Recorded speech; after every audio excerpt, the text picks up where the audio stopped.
Our first is Dr. Bill Wheeler, if you want to come up. As Dr. Wheeler is coming to the podium,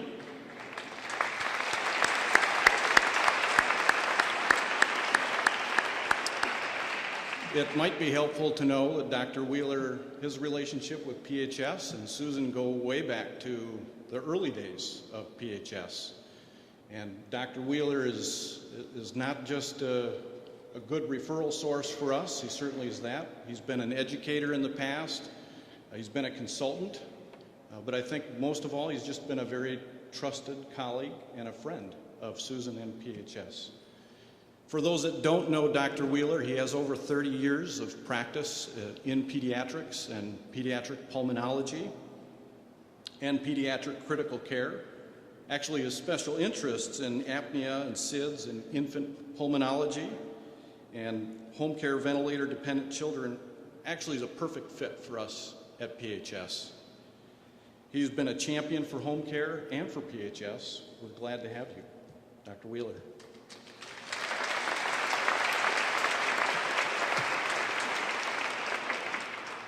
Well, thank you for inviting me. I would say my thoughts of that video were to ratchet it up about 25%. There's nothing about above average in this group. They're all excellent.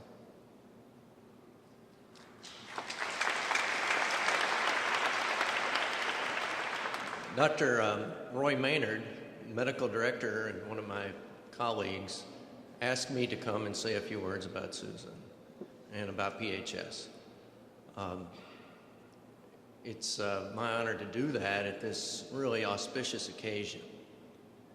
I'm trying to figure out what this occasion is. It's a succession party. I mean, in the last 6 weeks, I've been to a graduation party, a birthday party, going away party, retirement party, and probably a bachelor party. But I've never been to a succession party. I don't know what that is, but I'm going to find out here, right? Only Susan could come up with that name, succession party. Because, you know, she's always been in the in group. She's always been one of the popular girls.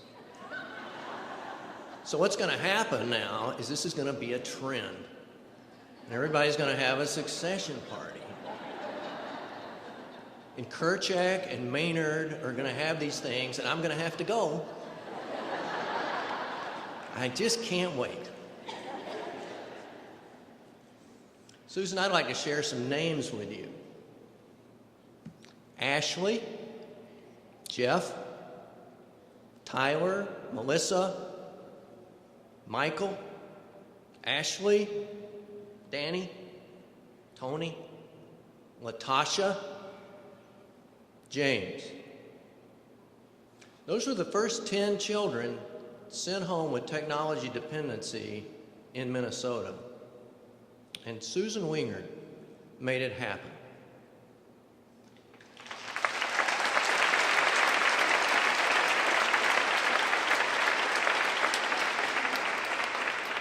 Since those kids went home, there have been over 800 more. This is unheard of nationally. When I meet with colleagues around the country at the American Thoracic Society, American Lung Association, Society of Critical Care Medicine, these doctors are in awe at what has happened in Minnesota. I think it's because of people like Susan and her team. It started out with 4 or 5 people, and they've moved up to, what, 140, 150? I don't know. Steve Kerchak, one of my partners, and I, during our training, were inspired by people like Dr. Jack Downs at CHOP, Mary Ellen Wool at Boston Children's, and others. And we decided we wanted to do more than be academic pulmonologists. We wanted to take care of kids that nobody else took care of. We wanted to transition them from the critical care unit to the home, because that's where they ought to be.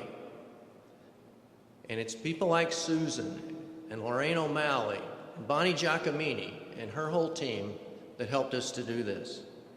We started in Texas, we moved to Minnesota. It's been a real trip, let me tell you. And today we have 4 or 5 initiatives in pediatric home care that are absolutely on the cutting edge. No one else in the world is doing this stuff. And why does it happen? She's sitting over there. I'm going to change subjects. I was recently at a college graduation. It's that time of year, you know, everybody graduates and moves on.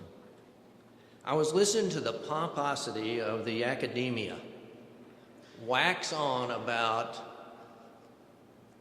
the poetry of Joyce, the intellectual rigor of gender studies,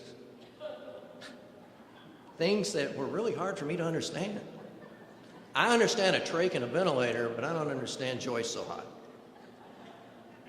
But I remembered a different speech I had heard at the University of Southern California by President Samples.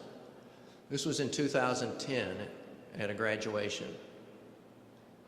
And I immediately thought of Susan Wingert. President Samples eloquently and artfully posed 3 questions to the graduates. And these questions are applicable to every one of us in the room. What are the 3 things a person must know about himself to make a footprint in time and to allow a conscientious approach to a life well lived? Number 1, what do you think about money? Number 2, what do you think about children? And number 3, what do you think about God? It's pretty deep stuff here. Let's look at those 3 questions in light of Susan's career in life. Number 1, money. If there's one thing Susan Wingert knows, it's the value of a dollar. She has developed contracts with payers, hospitals, clients, attorneys, employees. She knows what it costs to deliver a service, and she finds a way to do it. This is her mission, as you've seen on the video. She knows it can't be done without resources. So in Susan's world, the answer is, quote, "We will find the resources," close quotes.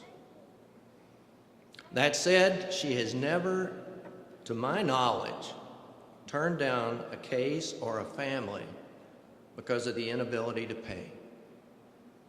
I think that says something about what Susan Wingert thinks of money.